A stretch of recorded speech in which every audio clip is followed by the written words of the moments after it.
तो जैसे कि आप यहाँ पे देख रहे हो कि आज का जो हमारा टॉपिक है वो है हमारा D Django, right? Okay, D Django. अभी आज हम इंट्रोडक्शन करेंगे और हमारा एक बेसिक सेटअप करेंगे कि एग्जैक्टली डी जैंगो है क्या, और उसके बाद उसका सेटअप करेंगे कि किस तरीके से हम डी जैंगो को इंस्टॉल करेंगे, व्हाटएवर जो भी है। सबसे पहले ये समझते हैं कि डी जैंगो है क्या, क्यों यूज करना है, राइट? ओके, ठीक है। जैसे कि हमने पाइथन पढ़ा है, ठीक है। पाइथन के हर एक कंसेप्ट हमारे पास अवेलेबल है अब, हमारे पास, हम उसके साथ फैमिलियर हैं।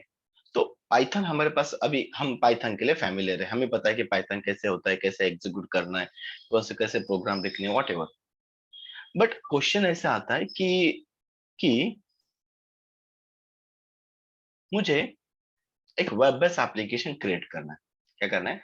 वेब बेस्ड यानी कि remote based application, web application, या फिर हम उसको कहेंगे रिमोट बेस्ड एप्लीकेशन हमें क्रिएट करना है। रिमोट एप्लीकेशन हमें क्या करना है? क्रिएट करना है। जैसे यूट्यूब है, फेसबुक है, ई कॉमर्स एप्लीकेशन है, कि कोई भी एक वेबसाइट्स है जो हम देखते हैं, web application, enterprise application, ERP application, right ना, CRM applications, lot of the application in the market. और हम चाहते हैं कि यस, हमें वैसे ही एप्लीकेशन क्रिएट करना है। तो हमें सिर्फ पाइथन पढ़ने से या फिर पाइथन इज नॉट सफिशिएंट कि हम सिर्फ पाइथन पढ़ने से वेब बेस्ड एप्लीकेशन क्रिएट कर सकते हैं, इज नॉट पॉसिबल। तो हमें क्या करना होता है? जब हम पाइथन पढ़ते हैं, तो पाइथन के बाद अगर आपको वेब बेस पे जाना है, तो आपके पास कुछ फ्रेमवर्क्स का नॉलेज होना जरूरी है।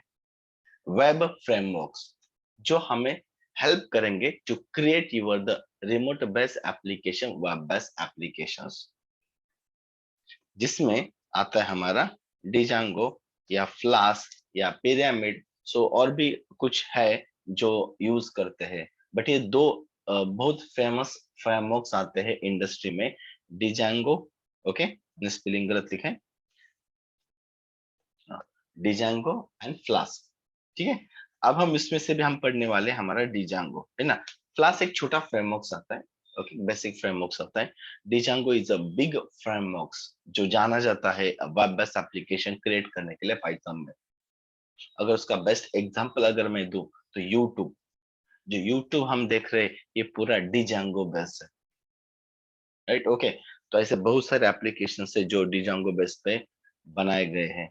डिजांगो is a web based application use for the web based, एक फ्रेमवर्क है जो वेब बेस्ड एप्लीकेशन क्रिएट करने के लिए यूज करते हैं। चलो अब समझते हैं कि वेब बेस्ड एप्लीकेशन क्या है। जैसे कि हम जनरली क्या करते हैं कि कोई भी वेब एप्लीकेशन होता है, तो उसमें ना एक आता है फ्रंट एंड का पार्ट, जिसको हम कहते हैं कि ब्राउजर। जो हमारा ब्राउजर होता है, इस ब्राउजर से हम कुछ रिक्वेस्ट सेंड करते हैं। जैसे यहाँ से हम ऐसे रिक्वेस्ट सेंड करते हैं, HTTP, राइट ना, http://www.google.com समथिंग, ठीक है। तो ये हम हमारे ब्राउजर के ई वाले से एक रिक्वेस्ट सेंड करते हैं। अब ये जो रिक्वेस्ट है, ये रिक्वेस्ट हमारी जाती है सर्वर पे। कहाँ पे जाती है रिक्वेस्ट हमारी? सर्वर्स पे। तो यहाँ से रिक्वेस्ट जाएगी हमारी सर्वर पे, राइट? ओके, यहाँ से रिक्वेस्ट जाएगी सर्वर पे। तो ये हमारा होगा server.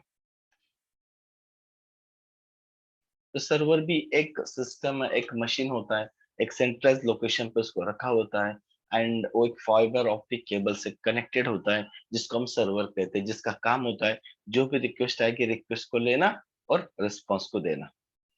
To get the request, give the response. Get the request, give the response. तो ये रिक्वेस्ट आएगी हमारे सर्वर पे, एंड सर्वर हमारा रिक्वेस्ट को फेच करेगा, अंडरस्टैंड करेगा, and as per the request, अब ध्यान से देखना, एज पर द रिक्वेस्ट आपका यहाँ पे कुछ वर्क होगा, राइट? यहाँ पे कुछ काम किया जाएगा as per your the request, and finally इस रिक्वेस्ट के अकॉर्डिंग ये सर्वर हमें एक रिस्पॉन्स करेगा, राइट? एक रिस्पॉन्स करेगा, एंड देन आपके ब्राउजर पे यहाँ पे डेटा शो होता है ना। तभी तो ये ब्राउजर पे शो होता है। आपने google.com किया, सर्वर पर गया और उसके बाद यहाँ पे गूगल का पेज आपको शो होता है। समझ में आया ना? ये हमारा क्या होता है, गूगल का पेज होता है जो हमें शो होता है। हम यहाँ पे होते हैं ब्राउजर के साइट में, यहाँ से हम रिक्वेस्ट सेंड करते हैं और हमें यहाँ पे जो भी चीज दिखाई देती है ना, इसको हम कहते हैं फ्रंट एंड। जो भी चीज ब्राउजर एग्जीक्यूट करता है इसको कहते हैं front end. The things which is understand the any web browser is called as the front end. समझना? तो ये फ्रंट एंड मतलब एक यूजर इंटरफेस होता है इस यूजर को दिखाने के लिए as per your the project. तो रिक्वेस्ट सर्वर पे सेंड करना है, जैसे रजिस्ट्रेशन फॉर्म है, डेटा दिख रहा है, सबमिट बटन पे क्लिक किया, डेटा सर्वर पे जाएगा। अभी यहाँ पे सर्वर पे क्या हो रहा है ये इसको पता नहीं है। हाँ, बस उसको इतना ही मिला, यूर रजिस्ट्रेशन सक्सेसफुल, इतना ही रिस्पॉन्स मिला। तो बैकएंड एप्लीकेशन को एक्सेस करने के लिए एक यूजर इंटरफेस क्रिएट किए करके दिया जाता है जो ब्राउजर पे शो होता है, इसको हम कहते हैं फ्रंट एंड। और इसको बनाने के लिए हमें HTML, CSS, HTML5, jQuery, bootstrap जितने भी फ्रंट एंड लैंग्वेजेस और फ्रेमवर्क्स है उनको यूज किया जाता है, जैसे एंगुलर हो, रिएक्ट जेएस हो, whatever. Everything is a front end. Why? Everything is a run at browser. ये ब्राउजर पे एग्जीक्यूट होते हैं। और ये ब्राउजर पे एग्जीक्यूट होते हैं तो हम इसको देख भी सकते हैं, जितने भी टेक्नोलॉजी HTML CSS हम यूज करते हैं इन सब का कोड हम ब्राउजर में देख सकते हैं, इसीलिए इसको बोला जाता है फ्रंट एंड जो ब्राउजर पे एग्जीक्यूट होता है। तो HTML CSS जावास्क्रिप्ट की मदद से हम क्या कर सकते हैं, इनको इस UI को बना सकते हैं। हमारे HTML CSS की मदद से इनको UI बनाएंगे। ओके, एंड यहाँ से सबमिट करेंगे तो रिक्वेस्ट सर्वर पे जाएगी। तो ये रिक्वेस्ट जब सर्वर पे जाती है ना, ध्यान में रखना है मैं यहाँ पे क्या लिख रहा हूँ, ठीक है? जब रिक्वेस्ट सर्वर पे जाएगी ना तो इसको हम कहते हैं HTTP रिक्वेस्ट। क्या कहते हैं? HTTP request. एंड जब सर्वर से ब्राउजर के पास रिस्पॉन्स आता है इसको हम क्या कहते हैं? HTTP response. तो एक होता है रिक्वेस्ट, एक होता है रिस्पॉन्स। तो यहाँ से जो जाती है ब्राउजर, हमेशा याद रखना, ब्राउजर से सर्वर के पास क्या जाएगी? रिक्वेस्ट। क्या जाएगी? Request. And browser server browser को क्या देगा? रिस्पॉन्स। ठीक है, ये दो टर्म्स को याद रखना है। एक होता है HTTP यानी कि HTTP रिक्वेस्ट होती है, एक HTTP रिस्पॉन्स होता है। ये हमारे रिक्वेस्ट लेके जाएगा सर्वर पे और सर्वर से हमें एक रिस्पॉन्स देगा जो ब्राउजर पे शो होता रहेगा। राइट? ओके, तो एक इस तरीके से हमारा एक वेब एप्लीकेशन चलता है। तो यहाँ पे जो फ्रंट एंड का पार्ट है, कुछ लोगों ने पढ़ा होगा फ्रंट एंड, किसी का चालू होगा फ्रंट एंड जो पढ़ रहे होंगे। ठीक है, तो जो भी है, बिकॉज हमें उसके ऊपर फोकस नहीं करना है। ये एटलीस्ट आपको HTML CSS भी पता होंगे तो भी चल जाएगा। एंड मैं तो बूटस्ट्रैप यूज करने वाला हूँ आगे जाके, बट फ्रंट एंड डिजाइनिंग का आपको टेंशन लेने की जरूरत नहीं, आप पढ़ेंगे आगे जाके या किसी ने पढ़ा भी होगा। हमें फोकस करना है यहाँ पे ऑन सर्वर। जैसे सपोज मेरे पास एक रजिस्ट्रेशन फॉर्म है, सबमिट बटन पे क्लिक करने के बाद डेटा मेरा सर्वर पे आ रहा है, तो सर्वर पे इस डेटा को मैनिपुलेट कौन करेगा? तो यहाँ पे हमारा काम करेगा डी जैंगो। याद रखना, मतलब डी जैंगो कहाँ पे काम करेगा? सर्वर पे काम करेगा, एट सर्वर। राइट? सो यहाँ से रिक्वेस्ट सेंड करेंगे, ये सर्वर पे एग्जीक्यूट होगा एंड रिस्पॉन्स मिलेगा। तो डिजांगो का काम होगा हमारा सर्वर पे। तो डिजांगो क्या करेगा? एक रिक्वेस्ट लेगा, रिस्पॉन्स देगा। समझ में आया? Get the request, give the response, ये डिजांगो का काम रहेगा। अब उसके साथ जो डेटा आएगा उसको मैनिपुलेट, उसका लॉजिक लगाने का काम भी डिजांगो का रहेगा। तो ये लॉजिक लगाने के लिए हमें हमारे पाइथन की जरूरत होगी, याद रखना। मतलब Django is a framework of the Python, Python के पार्ट्स है, बट रन कहाँ पे होगा? सर्वर पे। उसके लिए हमें सर्वर चाहिए जो सर्वर पे एग्जीक्यूट हो।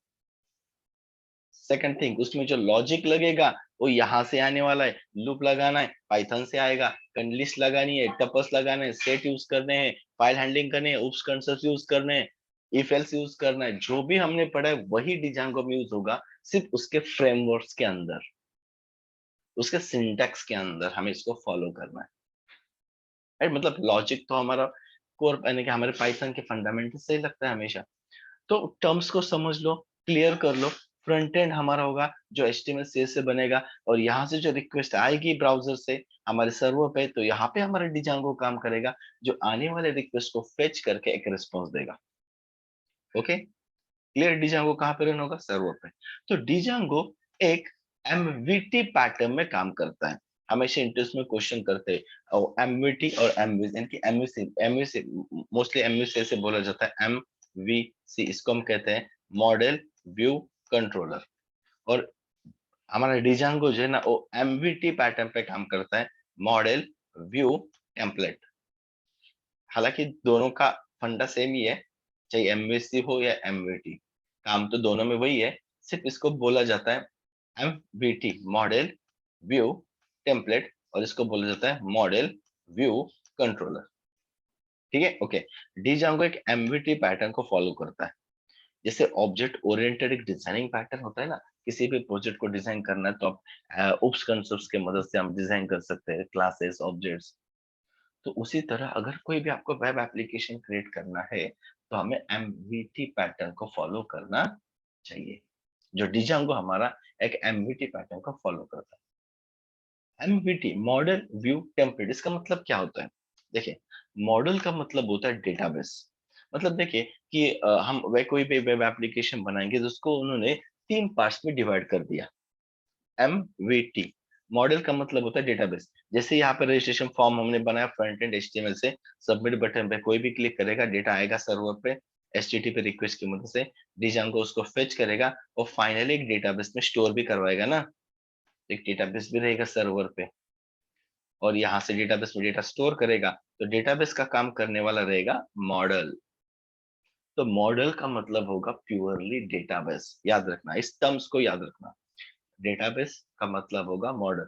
मॉडल के अंदर हम डेटाबेस के साथ काम करने वाले हैं।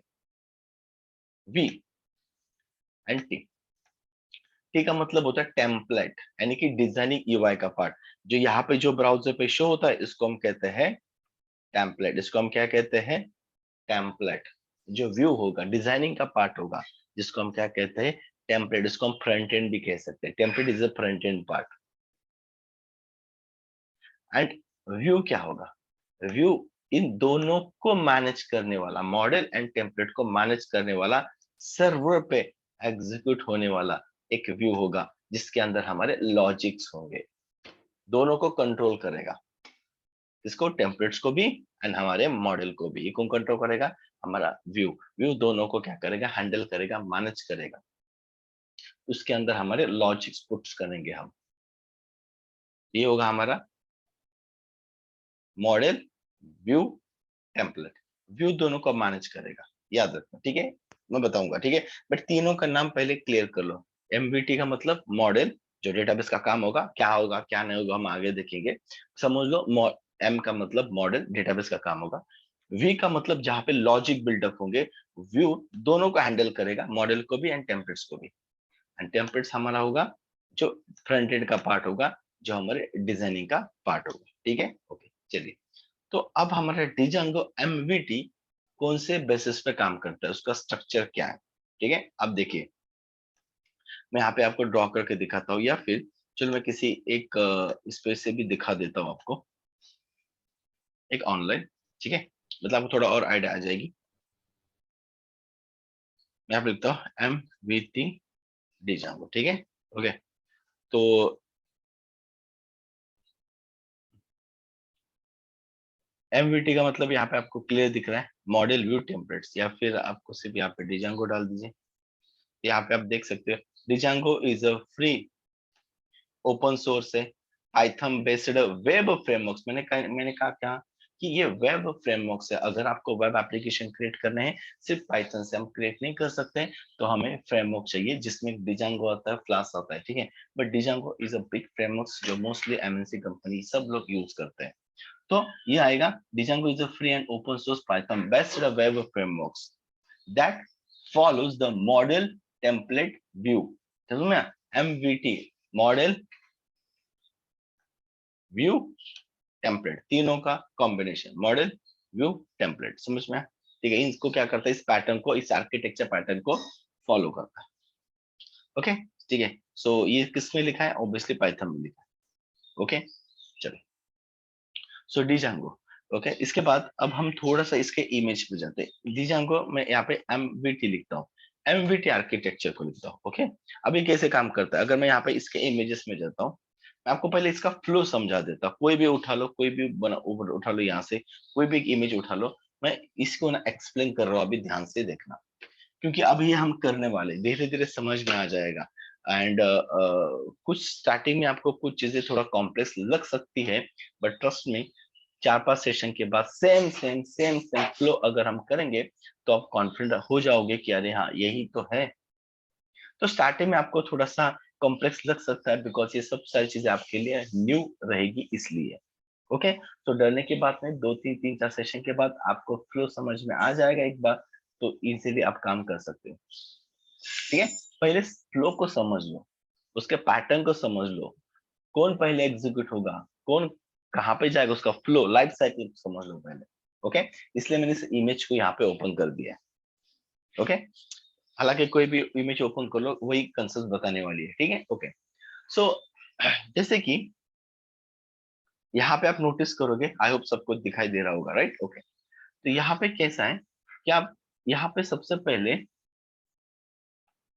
इस पार्ट को देख सकते हो, ये होता है यूजर। यूजर यानी कि जो इसको यूज करेगा फ्रंट एंड पे। ठीक है, फ्रंट एंड समझ लो, एक आपका यूट्यूब एप्लीकेशन है या कोई भी एप्लीकेशन है, जिसको यूज करने वाला यूजर, ये होता है फ्रंट एंड। ये क्या करता है, अपने डिजांगो को एक रिक्वेस्ट सेंड करता है। दिख रहा है, ये डिजांगो का सर्वर है, सर्वर, इसको हम क्या कहते हैं, डिजांगो सर्वर।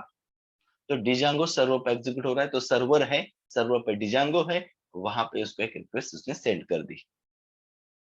अब इस रिक्वेस्ट से डिजांगो की रिक्वेस्ट वो फेच करके, है ना, जब भी ये रिक्वेस्ट सर्वर पे आएगी डिजांगो के पास, तो ये कहाँ पे जाएगी, ध्यान से देखना। ओके, ये एक यूआरएल के पास जाएगी, किसके पास जाएगी, यूआरएल, है ना। यूआरएल क्या होगा, एक पेज होगा डिजांगो के अंदर जो आएगा आगे। ठीक है, समझ लो, सिर्फ अभी एक यूआरएल के पास आएगी, इसको फ्लो से समझ लो। ओके, ये यूआरएल बताएगा राउटिंग। यूआरएल क्या करेगा, राउट करेगा, राउटिंग करेगा कि हमें कौन से पेज को लोड करवाना है, कौन से पेज को लोड नहीं करवाना है। ये सब साइड डिसीजन कौन लेगा, ये यूआरएल लेगा। यूआरएल, ये देखो, ये यूआरएल है ना, तो ये यूआरएल कौन सा है, इसमें क्या डेटा है, इसके अकॉर्डिंग यूआरएल आगे वाला पार्ट डिसाइड करेगा कि हमें कौन से पार्ट को लोड करवाना है। ठीक है, तो सबसे पहले जब भी हम यूआरएल के पास आते हैं, तो यूआरएल से सीधा हम जाते हैं व्यूज के पास। कहाँ पे जाते हैं, व्यू, व्यू। जैसे मैंने बोला ना, यहाँ पे पूरा का पूरा लॉजिक रहेगा, यहाँ पे अपना लॉजिकल बिजनेस लॉजिक रहेगा कि क्या लॉजिक लगाना है, क्या करना है, क्या नहीं, है ना। जो आपका प्रोडक्ट है, जैसे आपका लॉग इन है तो लॉग इन कैसे करना है, लॉग आउट है लॉग आउट कैसे करना है, कोई डेटा इंसर्ट करना है तो उसका लॉजिक क्या लगेगा, तो वाट एवर जो लॉजिक लगेगा ये व्यूज के अंदर आने वाला।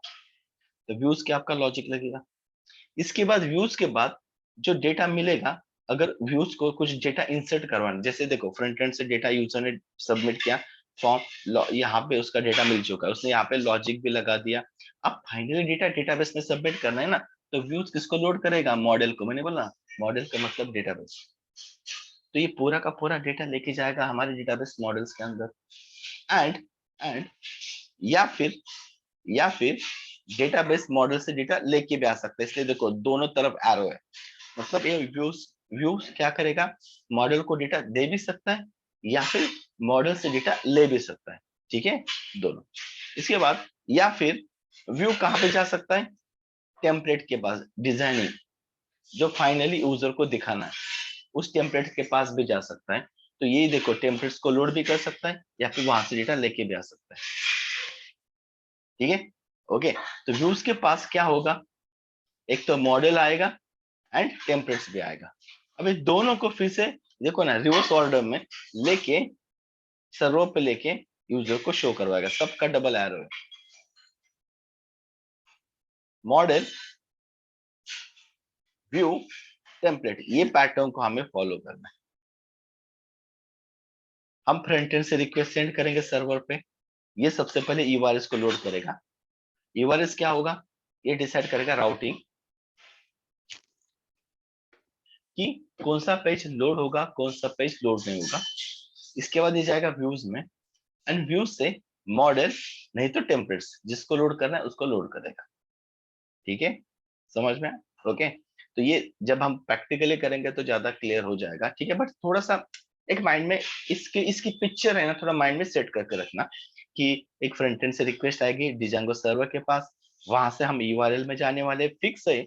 यूआरएल के बाद हम व्यू में जाएंगे और व्यू से डिसाइड करेंगे मॉडल के पास जाना है या टेम्पलेट के पास जाना है या दोनों को लोड करवाना है। जो भी डेटा आएगा वापस यूजर को शो करवाना है ऐसे रिस्पॉन्स में। ठीक है, तो ये यूजर जो देगा ना उसको हम कहते हैं एचटीटीपी रिक्वेस्ट, यानी सर्वर जो देगा ना यूजर को उसको हम कहते हैं एचटीटीपी रिस्पॉन्स। तो एक रिक्वेस्ट रहेगी और एक रिस्पॉन्स रहेगा। ओके, ठीक है, चलो। तो अब हम सबसे पहले बेसिक सेटअप करते हैं हमारे डी जांगो के लिए, और कैसे करना है क्या करना है मैं आपको यहाँ पे बता देता हूँ। ठीक है, कि हमारे डी जांगो का सेटअप कैसे करना है, कैसे इसको इंस्टॉल करवाना है। ओके, तो सिंपल सी बात है, सिंपल आपको करना है, कुछ नहीं करना है ज्यादा। आपको ना जाना है हमारे सीएमडी कमांड प्रॉम्प्ट के यहाँ पे। कहाँ पे जाना है?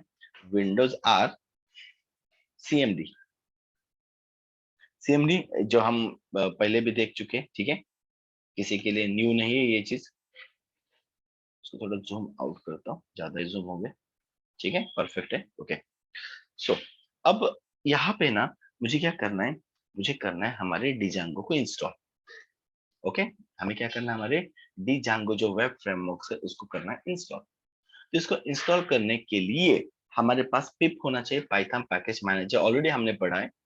ओके, तो उसकी मदद से हम क्या करेंगे, हमारे जो भी हमारा पाइथन का जो भी हमें है उसका हम क्या करेंगे, कमांड चलाएंगे। तो लिखेंगे पिप इंस्टॉल डिजांगो। हालांकि हम एक वर्चुअल इन्वायरमेंट भी क्रिएट कर सकते हैं, मतलब कि अभी ये जो इंस्टॉल होगा ना ये पूरे सिस्टम के लिए होगा। अगर हम एक वर्चुअल इन्वायरमेंट क्रिएट करते हैं तो समझ लो कि वो सिर्फ एक स्पेसिफिक फोल्डर, किसी एक इन्वायरमेंट एक फोल्डर के अंदर रहेगा, होल सिस्टम के लिए वो अवेलेबल डिजांगो नहीं रहेगा। ठीक है, तो दोनों चॉइस होते हैं। वर्चुअल इन्वायरमेंट भी मैं आगे जाके कभी बढ़ाऊंगा आपको, बट चलो फिलहाल ज्यादा कॉम्प्लेक्स नहीं बनाना है, कंसेप्ट को समझ लेना है पहले हमें, है ना, हमारे फंडामेंटल्स को समझ लेना है। इसलिए मैं वर्चुअल इन्वायरमेंट पे नहीं जाऊंगा, सिंपल सीधा डायरेक्टली पिप इंस्टॉल डिजांगो कर दो, आपके पूरे सिस्टम के लिए डिजांगो इंस्टॉल होगा। जो भी उसका लेटेस्ट वर्जन आएगा वो आपके सिस्टम में इंस्टॉल होगा। ठीक है, ओके, चलिए तो मैं यहाँ पे एंटर करता हूँ। तो ये इंटरनेट से कुछ चीजें डाउनलोड कर लेगा, बट हालांकि मेरे पास ऑलरेडी डिजांगो है, तो मेरे यहाँ पे बता रहा है रिक्वायरमेंट ऑलरेडी सेटिस्फाइड, बट आपके सिम में नहीं रहेगा तो कुछ टाइम लेगा, 1 मिनट, हाफ एन सेकंड, जो भी जास पर हो। तो स्पीड 8 MB का सॉफ्टवेयर आता है डिजांगो, जिसकी साइज 8 MB है, तो उसके अकॉर्डिंग टाइम लगेगा इंस्टॉलेशन के लिए। तो ये आपके लिए क्या करेगा, एक सेटअप करके देगा। ठीक है, मतलब एक इंस्टॉल हो जाएगा Django, pip install django, right. So मेरे सीन में अभी यहाँ पे क्या दिख रहा है कि मेरा ऑलरेडी सेटिस्फाइड बता रहा है, the reason is because already मेरे पास ये इंस्टॉल है। तो आपके सीन में नहीं रहेगा, ये थोड़ा डाउनलोड करेगा, डाउनलोड करने के बाद, है ना, डाउनलोड करेगा एंड डाउनलोड करने के बाद एक सेटअप हमारे लिए क्रिएट करके देगा। ठीक है, फर्स्ट थिंग, चलो ये तो हो गया, हमारा डिजांगो इंस्टॉल हो चुका है। अब क्या करना है, ठीक है, अब नेक्स्ट स्टेप, अब मुझे क्या करना है, डिजाइन को यूज करना है, फ्रंट एंड यूज करना है, ऑब्वियसली एमयूटी पैटर्न को यूज करना है, मुझे फ्रंट एंड चाहिए, एचटीएमएल सीएसएस ये भी यूज करना है, सर्वर पे मुझे व्यूज मॉडल सारे पेजेस को मैनेज करना है। तो इनको सबको मैनेज करने के लिए, नॉर्मल अगर मैं नोटपैड को यूज करूंगा तो ये मेरे लिए थोड़ा कॉम्प्लेक्स बनेगा, क्योंकि समटाइम्स मुझे कुछ ऐसे थर्ड पार्टीज को लोड करना रहेगा, तो यहाँ से पिप को इंस्टॉल करना पड़ेगा, पिप की मदद से कुछ चीजें इंस्टॉल करनी पड़ेगी, मुझे हर बार यहाँ पे आना होगा उसको सर्वर, क्योंकि देखिए जब भी हम डिजांगो को रन करते हैं तो हमें क्या चाहिए, सर्वर भी चाहिए होता है। तो जब भी हम पिप इंस्टॉल डिजांगो करेंगे और उसके बाद अगर हम एक कमांड चलाएंगे तो हमें एक सर्वर भी मिल जाएगा, वो मैं दिखा दूंगा। ओके, बट एक समझ लो कि मुझे सर्वर चाहिए, फ्रंट एंड का कोड लिखना है, बैक एंड लिखना है, डेटाबेस लिखना है, इन सारे पेजेस को हैंडल करने के लिए एक सिंपल मुझे आईडी, एक एडिटर नहीं, मुझे एक आईडी चाहिए, इंटीग्रेटेड डेवलपमेंट इन्वायरमेंट, एक आईडी चाहिए तो जहाँ पे मैं ये हमारा CMD भी लिख सकता हूँ, कुछ कमांड भी फायर कर सकता हूँ, राइट ना, उधर इस सर्वर को यूज कर सकता हूँ। मतलब हर बार मुझे इधर उधर जाने की जरूरत नहीं पड़नी चाहिए, मुझे एक ही जगह पे सब सारी चीजें मिलनी चाहिए प्रॉपर वे से। तो हमें एक आईडीई की जरूरत है। तो आईडी तो है बहुत सारे, बट आई प्रिफेयर कि आप पाइचार्म को यूज कर सकते हो। इसको पाइचार्म को, ये पाइचार्म जो है आईडी, जो मेनली सिर्फ पाइथन के लिए बनाया गया है, इसलिए मैं रिकमेंडेड करता हूँ। वैसे आप VS कोड भी यूज कर सकते हो अगर आप फैमिलियर हो तो, विजुअल स्टूडियो कोड को भी, VS कोड को भी यूज कर सकते हो। But I recommended go with the python. The reason is because ये सिर्फ एंड सिर्फ किसके लिए बनाया गया, एक पाइथन के लिए बनाया गया।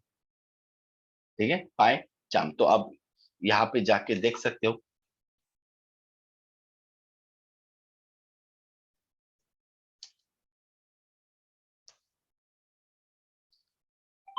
जो कि एक जेट ब्रेन्स नाम की कंपनी है, जेट ब्रेन्स नाम की, जो इसको मेंटेन करती है, उस कंपनी ने उसको बनाया। इस ना बिग कंपनी है ना जेट ब्रेन, तो ये उन्होंने इसको बनाया। तो ये रिकमेंडेड मैं करता हूँ कि इसको यूज करने के लिए एक IDE इंटीग्रेटेड डेवलपमेंट एनवायरनमेंट है, जिसके अंदर हम सब सारी चीजों को एक साथ यूज कर सकते हैं। हमें मतलब अगर हमें CMD भी यूज करना तो हमें बाहर जाने की जरूरत नहीं, यहाँ पे हमें मिल जाएगा।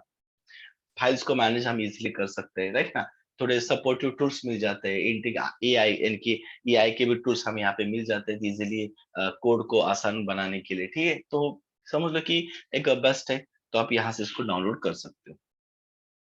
ठीक है, तो आपको यहाँ पे प्रोफेशनल वर्जन पे जाने की कोई जरूरत नहीं है। ये आपको 30 डेज का ट्रायल देता है, उसके बाद आपको कुछ अमाउंट पे करनी पड़ेगी और उसको चलाने के लिए। बट एज हम लर्निंग पर्पज के लिए है, तो हम कम्युनिटी वर्जन पे जा सकते हैं। यहाँ से हमें क्या करना है, उसको डाउनलोड करना है। तो कुछ डिफरेंस है दोनों में। Is a purely Python development, right ना, और प्रोफेशनल में तो थोड़ा सा और चीजें आ जाती है। ठीक है, तो चलो हमें तो उतनी रिक्वायरमेंट नहीं है, तो हम इसी को डाउनलोड करेंगे। सो ऑलरेडी मेरे पास डाउनलोड पड़ा हुआ है, आपको यहाँ से सिर्फ डाउनलोड कर देना है। ओके, डाउनलोड होने के बाद उसको इंस्टॉल करना है। इंस्टॉल की प्रोसेस सिंपल है, नेक्स्ट नेक्स्ट करके इंस्टॉल करना है। Everything is a default setting रखना है, कुछ भी आपको चेंजेस नहीं करना है। ठीक है, आपका पाइचार्म जो IDE है वो हमारे यहाँ पे इंस्टॉल हो जाएगा। ओके, ठीक है, कुछ दिक्कत आती है तो मुझे पिंग करना, बट कोई दिक्कत नहीं आएगी आपको। सिंपल नॉर्मल नेक्स्ट जैसे कोई हम नॉर्मल सॉफ्टवेयर इंस्टॉल करते हैं उसी तरह इसको इंस्टॉल करना है। ठीक है, नथिंग, कोई भी सेटिंग चेंज नहीं करनी, जो भी रहेगा डिफॉल्ट सेट कर देना। तो एक आईडी भी, चलो हमारे पास अब आईडी भी आ चुका है ना। अब पाइचार्म भी हमारे पास प्रेजेंट है आईडी, जिसकी मदद से हम अब एप्लीकेशंस को बनाएंगे, हमारे कोडिंग्स को बनाएंगे, कोडिंग्स को क्रिएट करेंगे। तो ये सब सारी चीजें हमारी आएगी, तो हम उसके लिए यूज करेंगे पाइचार्म को। ठीक है, जो ऑलरेडी मेरे पास इंस्टॉल है। ठीक है, अब इसको डबल क्लिक करके आप उसको ओपन कर सकते हो।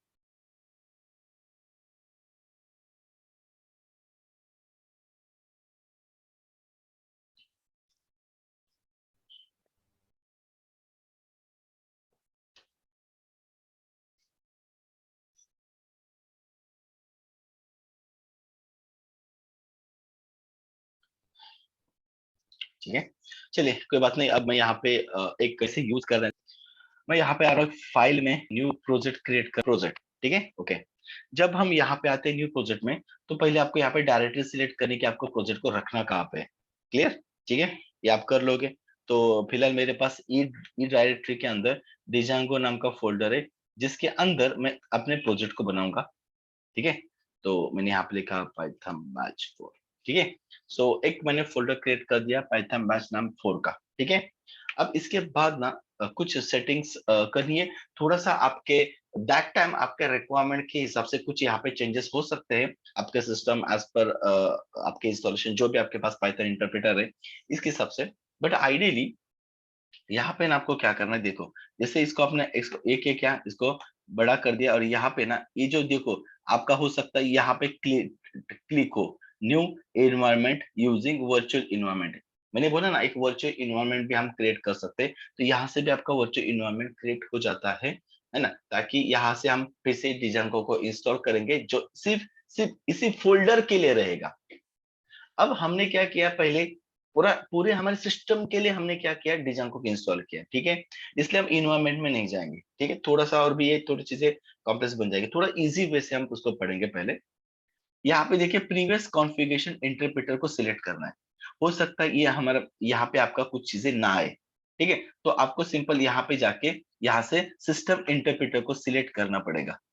ओके, सिस्टम इंटरप्रेटर को सिलेक्ट करना पड़ेगा एंड देन यहाँ पे ओके करना है आपको। यहाँ पे ऑटोमेटिकली आपका इंटरप्रेटर आ ही जाएगा अगर आपका सिस्टम यहाँ पे इंटरप्रेटर सिस्टम इंटरप्रेटर को सिलेक्ट करोगे। अभी मेरा कैसा है कि यहाँ पे ऑलरेडी प्रेजेंट है।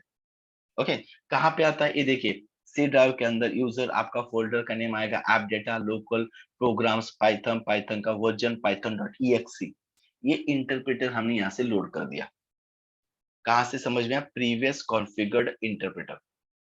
एंड किसी को यहाँ से भी नहीं हो रहा है तो उस टाइम पे वो इस न्यू एनवायरनमेंट को सिलेक्ट करके भी कर सकता है, बट वहां पे उसको फिर से डिजांगो को इंस्टॉल करना होगा, क्योंकि अभी जो हमने इसके पहले जो डिजांगो को इंस्टॉल किया ये पूरे सिस्टम के लिए किया।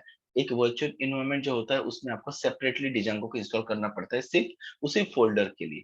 ओके, इसलिए मैं चाहता हूँ पहले यहाँ से आप जाइए। ओके, यहाँ से आप अपना सिस्टम इंटरप्रेटर को सिलेक्ट कर दीजिए, सिस्टम इंटरप्रेटर ओके कर दीजिए, यहाँ पे इंटरप्रेटर आ जाएगा। चाहे यहाँ पे कोई ऑप्शंस मिलता है तो यहाँ से सिलेक्ट करना, बट हमारा सिस्टम इंटरप्रेटर सिलेक्ट करना है। ठीक है, और कुछ पाथ इस तरीके से आपको शो होना चाहिए। आपका पाथ जहाँ पे आपका पाइथन को इंस्टॉल किया ना आपने, पाइथन की एक सी फाइल होगी जहाँ पे आपने पाइथन को इंस्टॉल किया, उसका पाथ बस यहाँ पे दिखना चाहिए। एक बार वो आ जाता है, ठीक है, ओके, देन आपको बस उसको क्रिएट कर देना, देन बाकी इजी है। ठीक, ऑटोमेटिकली हमारे लिए एक बेसिक इन्वायरमेंट क्रिएट करके यहाँ पे देगा। ये बता रहे सेम विंडो में मैं न्यू विंडो पे क्रिएट करूंगा या दिस विंडो पे मैं क्रिएट कर सकता हूँ। मैंने दिस विंडो कर दिया तो ये बाकी चीजों को हटा के अब न्यू प्रोजेक्ट एक न्यू सेटअप हमारे लिए यहाँ पे बन चुका है। ओके, ये जो है एक इंटीग्रेटेड इन्वायरमेंट है, आईडी है। ठीक है, ये पाइथन बैच 4 नाम के यहाँ पे देखिए फोल्डर डायरेक्टली मिल चुकी है आपको। ठीक है, इसके अंदर सिर्फ मेन डॉट पी वाई, बाकी कुछ नहीं है। ठीक है, अब हम यहाँ से और ऑलरेडी हमने पाइथन को इंस्टॉल भी कर दिया है। अब हम जाएंगे सीएमडी में, ठीक है, और सीएमडी से कमांड चलाएंगे। तो हर बार हम सीएमडी में आएंगे, फिर से सीएमडी में आएंगे, यहाँ से जैसे कमांड रन करेंगे, फिर से हम यहाँ पे आके काम करेंगे। तो इससे बेटर है ये देखिए, ये जो पाइचार्ट है ना, ये हमें इधर ही टर्मिनल्स देता है। अब यहाँ पे बॉटम में देख सकते हो, दिख रहा है टर्मिनल, इस पे क्लिक करोगे ना तो यही सीएमडी आपको यहाँ पे भी मिल जाएगा। इसलिए अब हमें बार बार यहाँ पे जाने की जरूरत नहीं पड़ेगी, क्योंकि अब जो कमांड लिखना है आप यहाँ से ही लिख सकते हो। अब देखिए हम पाइथन बैच 4 के अंदर डायरेक्टली आ चुके हैं। मुझे यहाँ से वहां तक जाना पड़ेगा, ये ड्राइव के अंदर जाना पड़ेगा, सीडी करना पड़ेगा, डिजांगो, देन सीडी पाइथन बैच 4, तब जाके मैं इसके फोल्डर में अंदर आऊंगा। फिर से यहाँ से मैं रन करूंगा। तो जो मैं यहाँ से रन कर सकता हूँ अब मैं फिलहाल यहाँ से भी कर सकता हूँ। दोनों तरफ हम मिल रहा है। तो ये जो आईडी है ना, इसलिए आईडी को यूज करेंगे हम, ताकि हर एक चीज हमें यहाँ पे मिलेगी, किधर जाने की जरूरत नहीं होगी। Right, okay. तो क्या करना है, अभी तो हम हमारे पास तो सिर्फ हमारा पाइथन इंस्टॉल हुआ है। क्या हुआ है हमारे पास? सिर्फ पाइथन इंस्टॉल है। अब इसके आगे हम इसका सेटअप क्रिएट करना है। ठीक है, क्या करना है अब ध्यान से देखना। मैं यहाँ पे एक कमांड लिख रहा हूँ। अब मेरे पास मैं पाइथन ऑलरेडी हमारे पास इंस्टॉल है। अब मैं यहाँ पे ना सिर्फ इतना ही लिख रहा हूँ, डी जैंगो डैश एडमिन। क्या लिख रहा हूँ? डिजांगो डैश एडमिन, और एंटर कर रहा हूँ। तो देखिए अगर ऐसे कुछ कमांड आपको शो होंगे तो समझ लेना कि आपके पास क्या है, ये कुछ कमांड्स है, और आपके पास डिजांगो इंस्टॉल भी है। सेकंड थिंग, अगर इन केस किसी ने पहले वाले जब हम न्यू प्रोजेक्ट क्रिएट कर रहे थे तो वहां पे अगर किसी ने वर्चुअल इन्वायरमेंट सिलेक्ट किया होगा, तो यहाँ पे आने के बाद है ना, उनको सबसे पहले पिप इंस्टॉल डिजांगो करना पड़ेगा। ओके, और उसके बाद आगे वाली प्रोसेस। अब हमने पिप इंस्टॉल डिजांगो इसलिए नहीं कर रहे क्योंकि हम हमारे सिस्टम का इंटरप्रेटर एंड सिस्टम का ही डिजांगो यूज कर रहे हैं जो हमने पहले से इंस्टॉल करके रखा है। अगर कोई वर्चुअल इन्वायरमेंट्स क्रिएट करता है ऑप्शनल, ठीक है, जो न्यू प्रोजेक्ट के टाइप में मैंने बताया था, तो तो उनके लिए पहले पिप इंस्टॉल डिजांगो यहाँ पे पहले कमांड चलानी होगी, जो उसके इन वर्चुअल इन्वायरमेंट में क्रिएट करके देगा डिजांगो। अदरवाइज जरूरत नहीं, अगर जैसे मैंने बताया वैसे करोगे तो अपने सिस्टम का ही वो डिजांगो हमारा यूज करवाएगा।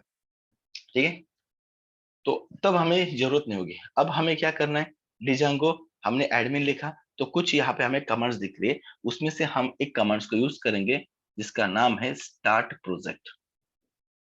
इतने कमांड्स होते हैं उसके अंदर, तो हम यूज करेंगे स्टार्ट प्रोजेक्ट। तो क्या लिखना है ध्यान से देखना, डिजांगो डैश एडमिन, ठीक है,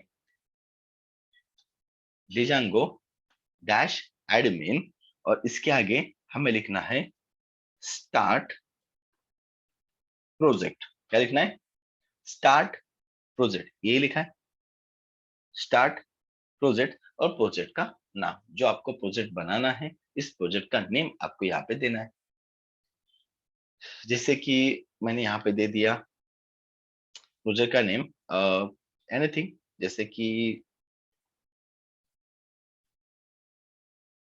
मैंने वही दे दिया नेम पाइथन बैच 4। समझ में? ये प्रोजेक्ट मेरा बनेगा। या चलो मैं इसका नाम अलग देता हूँ, मैं सिर्फ यहाँ पे लिखता हूँ पाइथन 4। ठीक है, ठीक है। या और भी कुछ इजी नाम देता हूँ, बैच 4, बस इजी है। ठीक है, हम मेरे लिए भी अंडरस्टैंडेबल रहेगा। ठीक है, क्योंकि बहुत सारे प्रोजेक्ट पड़े हैं मेरे सिस्टम में। तो बैच 4 ये इजी रहेगा। डिजांगो एडमिन स्टार प्रोजेक्ट, तो नाम को क्या देना है ये आपकी मर्जी है, राइट? ओके, तो मैंने बैच 4 दे दिया। ओके, और एंटर कर दूंगा। ओके, तो यहाँ पे आके आपको थोड़ा सा रिफ्रेश कर देना है इस पेज को। अब देखो यहाँ पे मुझे दिख रहा है एक ऑटोमेटिकली फोल्डर बन चुका है बैच 4 नाम का। आज ये है हमारा सेटअप। एक हमने प्रोजेक्ट बना दिया हमारे इस फोल्डर के अंदर, जहाँ पे हमने इंटरप्रेटर को सिलेक्ट किया है। अब बैच 4 के वाले इस फोल्डर का अगर ओपन करेंगे तो उसके अंदर फिर से दो फोल्डर्स दिखाई देंगे, एक फोल्डर दिखाई देगा, उसका नाम होगा फिर से बैच 4 सेम। और एक फाइल रहेगी manage.py। देखो, अगर यहाँ पे नहीं मिलता है तो उसको थोड़ा रिफ्रेश करोगे तो आपको प्रोजेक्ट मिल जाता है जब अभी हम कमांड चलाते हैं। तो बैच 4 को आप एक्सपांड करोगे तो यहाँ पे फिर से एक फोल्डर है बैच 4 और एक फाइल है manage.py। दो फाइल्स मिलेंगे, एक फोल्डर एक फाइल। किसके अंदर? इस बैच 4 के अंदर एक बैच 4 का अलग एक फोल्डर मिलेगा और एक manage.py मिलेगा। ठीक है, तो बैच 4 जो है इसके अंदर हमारा प्रोजेक्ट का सेटअप होता है। देखिए, उसके अंदर कुछ फाइल्स होती है, init.py, asgi.py, settings.py, urs.py, ठीक है, wsgi.py। तो कुछ चीजें हमें ठीक है जरूरी है, कुछ चीजें जरूरी नहीं है, बट फिलहाल ये हमारा एक बेसिक एप्लीकेशन का सेटअप होगा, जहाँ पे हमें settings.py की फाइल रहेगी। कुछ कुछ चीजें हमारे यहाँ पे आएंगे, सेटिंग्स की फाइल होगी, है ना। यूआरएस रहेगी, जो मैं बात कर रहा था कि डिजांगो सबसे पहले रिक्वेस्ट यूआरएल के पास लेके आता है, तो देखो यही फाइल होती है जहाँ पे रिक्वेस्ट को लेके आता है। ठीक है, यहाँ पे व्यूज तो अभी तक यहाँ पे नहीं है, ठीक है, बट उसको भी हम बनाएंगे। ठीक है, बट फिलहाल ये फोल्डर है। ठीक है, ओके देन, और इसके बाद manage.py आता है हमारा। ओके,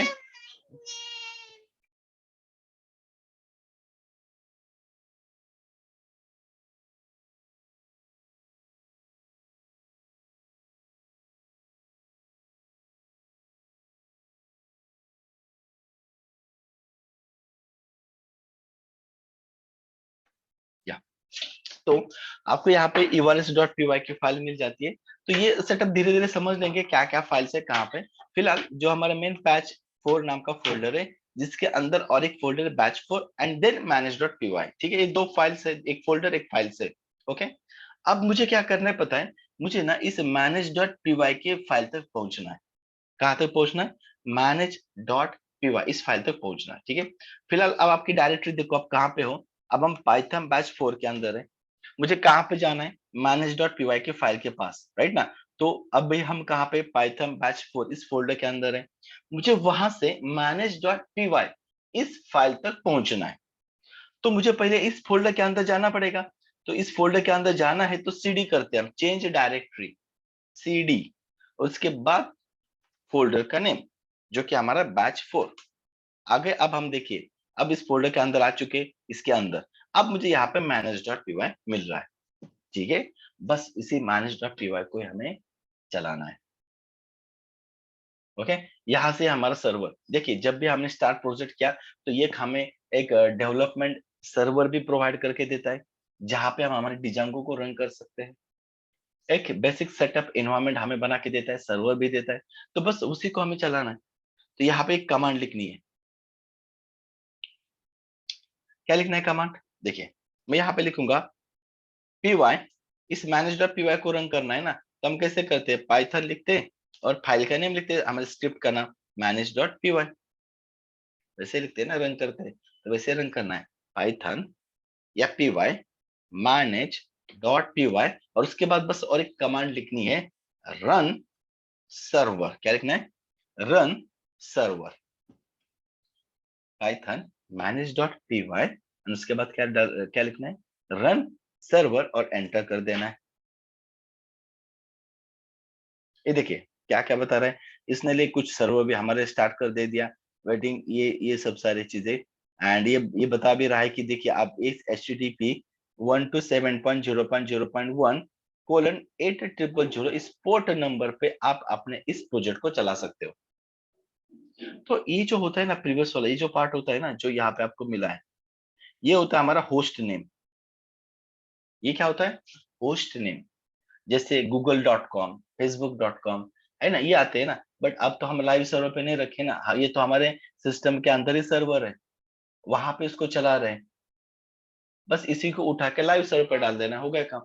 है ना, कोड में कोई चेंजेस नहीं होते, लाइव सर्वर पे करो। या जब हम ये हमने सर्वर जो इंस्टॉल हुआ है हमारे पास, जो एक लोकल सर्वर होता है जो हमारे सिस्टम पे रन होता है,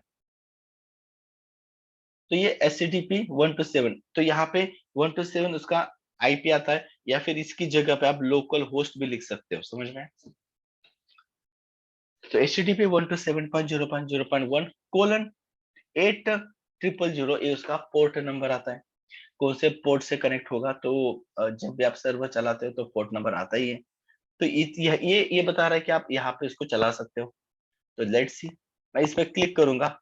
जैसे मैं इस पे क्लिक करता हूँ, ये देखो ब्राउजर पे रन हो चुका है 127.0.0.800 पे और डिजांगो। और ये हमारा बता रहा है कि the install worked successfully, congratulation. मतलब समझ लो कि मेरा एक पेज इंस्टॉल होके रन हो रहा है।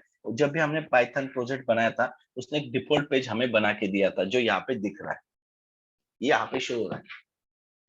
अब कैसे शो हो रहा है, क्या हो रहा है, ये तो हम पढ़ेंगे ही, हम खुद से उसको बनाएंगे भी, ठीक है। फिलहाल ये इतना ही कंफर्म है कि अब मेरा ब्राउजर पे पाइथन मेरा इंस्टॉल हो चुका है एंड ये यहाँ से सक्सेसफुली एग्जीक्यूट भी हो रहा है, रन भी हो रहा है,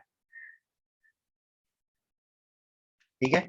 ओके, तो MVT pattern model view templates, Python को सेटअप करना, डिजांगो को इंस्टॉल करना, ओके, पाइचाम के साथ उसको प्रोजेक्ट बना के और इस वाले फाइल को रन करना है। और यहाँ तक आपको सबको क्रिएट करना है। यहाँ तक अगर आपको आ जाता है तो ग्रुप पे इसका फोटो निकाल के आपको पोस्ट कर देना है, कि हम भी समझ आएंगे कि आपका यहाँ तक सेटअप हो चुका है पाइथन का। एक बार डिजांगो का सेटअप हो जाएगा तो अब हम काम करना स्टार्ट कर सकते हैं, हमारे पैटर्न्स को समझ सकते हैं, कोडिंग कर सकते हैं। बट पहले यहाँ तक सेटअप सबको करना है और सेटअप करने के बाद सबको वहां पे पोस्ट कर देना है कि इसका पिक निकाल के, तो हम समझ जाएंगे कि आपने क्या किया, उसको इंस्टॉल कर दिया है, ठीक है। एंड बेसिकली थोड़ा एमवीटी पैटर्न पे हम जाने वाले कि प्रोग्राम कहाँ से आएगा, कहाँ तक जाएगा, किस तरीके से लोड होगा। तो ये सब सारी चीजें हम पढ़ेंगे। बट पहले सेटअप इंपॉर्टेंट है, पहले सेटअप तो होना चाहिए। ओके, सेटअप हो जाएगा आपका, देन काम करना हम स्टार्ट कर सकते हैं, ठीक है। इसलिए मैं बता रहा हूँ पहले इस सेटअप को सबको कंप्लीट कर देना है एंड देन हम कोडिंग करना स्टार्ट कर देंगे हमारे प्रोजेक्ट के साथ। ओके, और ये बनाओगे तो ग्रुप पे मुझे उसका पिक निकाल के शेयर कर दो, ताकि मुझे समझ में आएगा कि आपने इंस्टॉल कर दिया है। एंड फ्रंट एंड, जब हम डिजांगो पढ़ रहे हैं, ऑब्वियसली मैं बता रहा हूँ फ्रंट एंड पे हम काम करेंगे। HTML CSS मिनिमम आपको आना ही चाहिए। अगर अभी तक किसी ने HTML CSS पढ़ा ही नहीं है तो आई रिकमेंडेड कि पहले वो पढ़ लीजिए, एक दो दिन में पहले उसको कंप्लीट कर लीजिए, है ना, साइड बाय साइड। एंड जिन्होंने पढ़ा होगा तो वेल एंड गुड। मैं लास्ट में इसमें बूटस्ट्रैप को भी यूज करने वाला हूँ। तो बूटस्ट्रैप एक फ्रंट एंड का फ्रेमवर्क आता है, तो आप फैमिलियर हो तो भी चलेगा, नहीं होगे तो भी चलेगा, बट HTML CSS पता होना चाहिए। बूटस्ट्रैप ऑप्शनल है, जैसे मैं बताऊंगा वैसे आपको बूटस्ट्रैप यूज करना है, क्योंकि आप जब बूटस्ट्रैप पढ़ोगे तो आपको समझ में आ ही जाएगा, ठीक है। बूटस्ट्रैप एक डिजाइनिंग का फ्रेमवर्क आता है, तो नथिंग राइट ना, इसलिए। बट प्रीवियस हमारा पहले क्या पता होना चाहिए, HTML and CSS, at least JavaScript रहेगा तो और अच्छा है, बट HTML CSS तो एटलीस्ट पता होना ही चाहिए एनी हाउ। ओके, तो किसी के पास अगर कोई फैमिलियर नहीं है तो प्लीज थोड़ा HTML CSS को पढ़ लो, क्योंकि अब हम फ्रंट एंड और बैक एंड के साथ काम करने वाले। तो as a full stack developer आप जब जाओगे तो फ्रंट एंड बैक एंड दोनों के साथ काम करना पड़ता है, इसलिए कि आई रिकमेंडेड कि पहले वो भी अब देख लीजिए। ओके, और इसका फोटो निकाल के मुझे शेयर कर दीजिए, तो मैं भी समझ लूंगा कि आपने इसको इंस्टॉल किया, ठीक है। सो कल हम कंटिन्यू करेंगे with the flow, URL, then view, model, template कैसे काम करता है, कैसे हम हमारे पेजेस को बनाएंगे, कैसे हम ब्राउजर पे इसको डेटा लेके आएंगे, कहाँ कैसे यहाँ पे डिस्प्ले करवाएंगे डेटा, टेम्पलेट्स अगर क्रिएट करना तो how to create the templates, template को कैसे क्रिएट करना है, तो ये सब सारी चीजें हम कल का सेशन में पढ़ेंगे, ठीक है। तो यहाँ तक आपको सिर्फ क्या बनाना है, सेटअप क्रिएट करना है। अगर किसी को कुछ प्रॉब्लम्स आता है तो उसका पिक निकाल के ग्रुप पे शेयर कर दीजिए, वहां पे मैं आपको सोल्यूशन दूंगा। अगर ज्यादा कुछ लगता है कुछ प्रॉब्लम्स, तो मैं सेशन के टाइम पे आपको बता देता हूँ, ठीक है। चलो, तो यहाँ तक का सेटअप आपको कर देना है, एक पाईचार्म वगैरह सब सारी चीजों को इंस्टॉल वगैरह करके प्रॉपरली सेटअप बना के रेडी रखना है, ताकि हम कल डायरेक्टली प्रोग्रामिंग स्टार्ट कर सकते हैं। ओके, ठीक है।